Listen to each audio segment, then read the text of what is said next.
Wala pa atang 1 month, pero yung ating mga Sansevieria na nilagay dito sa ating front yard guys ay ayan, sobrang ano na nila, malalago na. Hello everyone, ito po si Charching ng Succulent Davao and welcome sa ating YouTube channel. And for today's video, so ito yung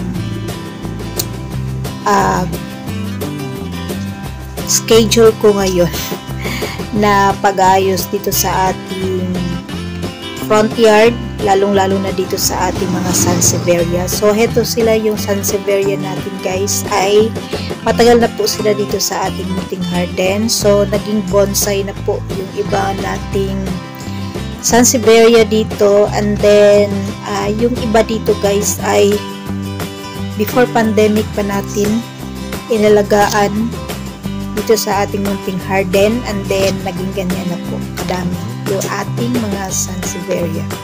So heto, at aayusin natin ulit yung ating mga halaman. Heto yung mga mother plant natin na gusto kong pinaparami dito sa ating munting garden, lalong-lalo na itong napakagandang, hindi ko sure yung ID. Heto guys, so heto, at maganda siya tingnan, pero sa kalubluban po ay ayan, may ano ata to, skills. So yan yung problema natin sa ating mga Sansevieria. Akala mo maganda, pero sa loob niyan ay marami na pong namamahay na mga skills. So aayusin natin yung ating Sansevieria. So ito yung ating Coppertone, and then heto pa yung isa guys. So yan, ano to siya, mother plant, and then nag-produce siya ng dalawang cup. So i-ano na natin siya, propagate, and then aayusin natin yung ating napakagandang Sansevieria. And then heto na Sansevieria, nakalimutan ko yung mga ID nito, pero napakaganda po, leaf propagation, at ganyan na po siya kalash. So yung iba dito ay mga leaf propagation lang din, and then heto ay yung iba ay ano na sila, mature. And then ayan, aayusin natin to kasi meron ng mga sira yung iba. So naging bonsai na po yung ating mga Sansevieria dito, kasi ano na sila, hindi po sila lumalaki, naging ano na sila, ganyan lang po sila kalaki guys. So ito leaf propagation din, and then ayan na, napakalash na po ng ating Sansevieria, naging bonsai na po yung iba dito guys, sa sobrang tagal na nila dito sa ating munting garden. And then hindi ko sila tinatanim sa malalaking pot para hindi po lumaki yung mga Sansevieria natin, dahil maliit lang po yung space natin. So ito yung Wilfin, ayan, Wilfin yata ito, and then naging ganito na siya guys. So nasira na yung kanyang ayan pot. So ilipat na natin to ng pot kasi ayan, no, pumutok na. Ayan, pumutok na yung ano, pot. So ayan, aayusin natin to. Ito ay ginawa kong bonsai. Ayan, and then heto din. Actually, ang ano nito, ang mga ano nito is malalaki po talaga dito guys, kaya lang hindi natin sila tinanim sa malalaking pot.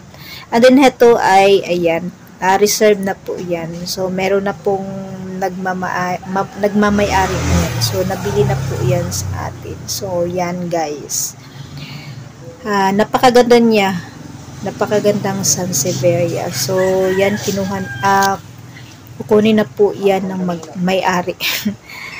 And then meron naman po tayong propagation yan. So pinaparami natin sila dito, ayan. And then kung merong gustong bumili ay ayan, ibebenta natin kasi marami na sila dito. Sayang naman po. And then heto na ang update. Ayan, naayos na natin yung Sansevieria natin, Sansevieria area.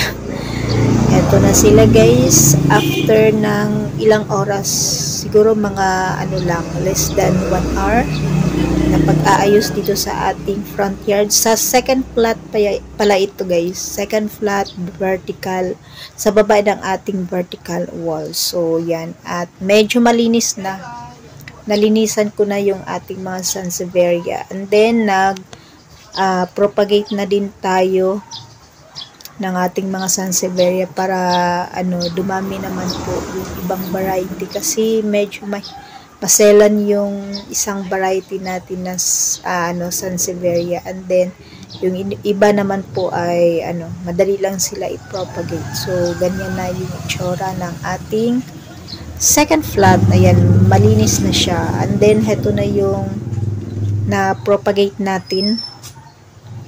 Kalimutan ko yung ID, Honey Eye. Ayan.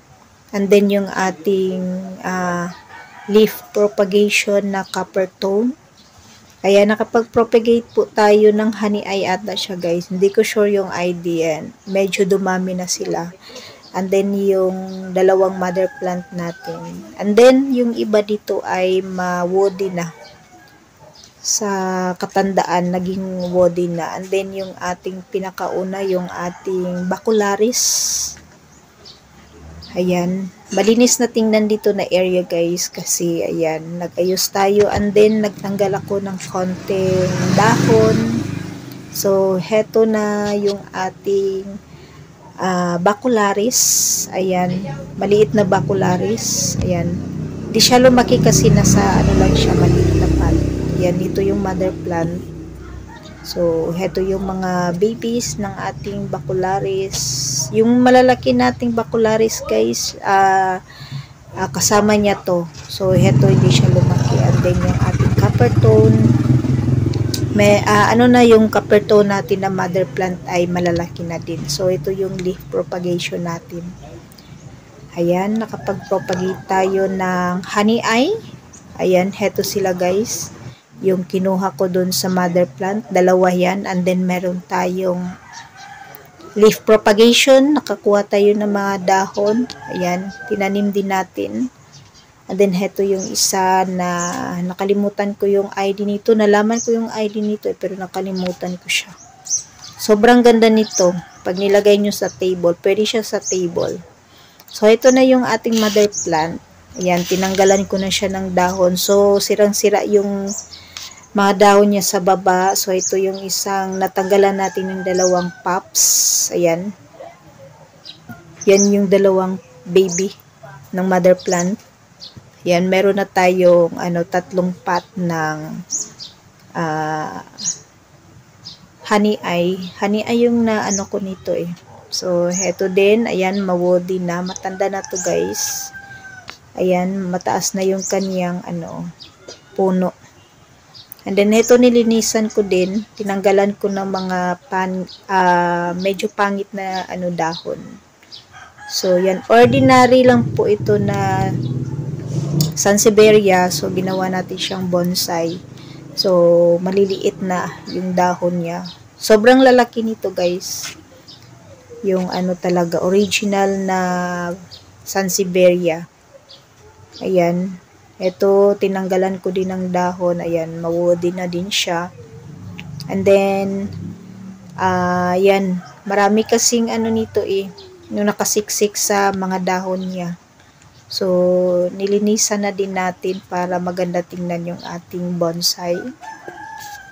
And then, heto din. Ayan. So, ito medyo lapitin to ng millibugs. Yung mga scales. Ayan. So, nasira yung ibang dahon niya. So, yan, na-propagate natin siya. Ayan yung isang pot sa likuran. So, yan yung leaf propagation natin galing dito.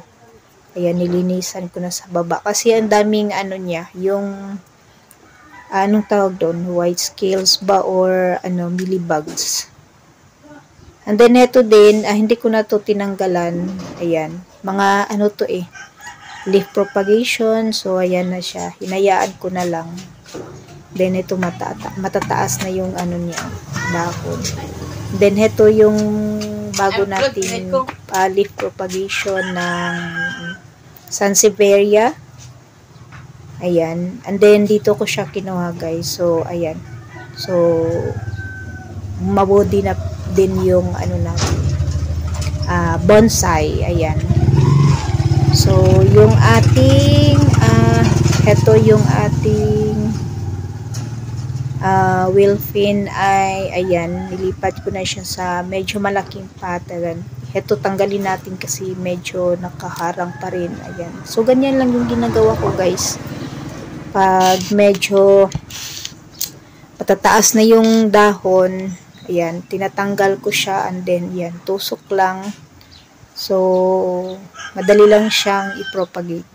So, ito guys, nalipat ko na ng medyo malaking pot, yung ating Wilfin. So, ito at naging bonsai na din yung ating Wilfin. Kasi, ano to siya sobrang lalaki ng ano nito, dahon. Yung mother plant nito ay nasa ano natin, sa loob. So, heto ay nasa ano siya sa labas. And then, ganyan lang yung mga dahon niya, maliliit. And then, heto ay ano, malapit na to kukunin ng ano, nabili na siya guys. So, yan. At yung iba dito ay naibenta na din natin. Ayan, propagate lang tayo ng propagate para meron tayo may benta. So, yan guys, yung bagong update dito sa ating mga Sansevieria, and that's for today guys. Maraming salamat po sa inyong panonood dito sa ating YouTube channel. Thanks for watching.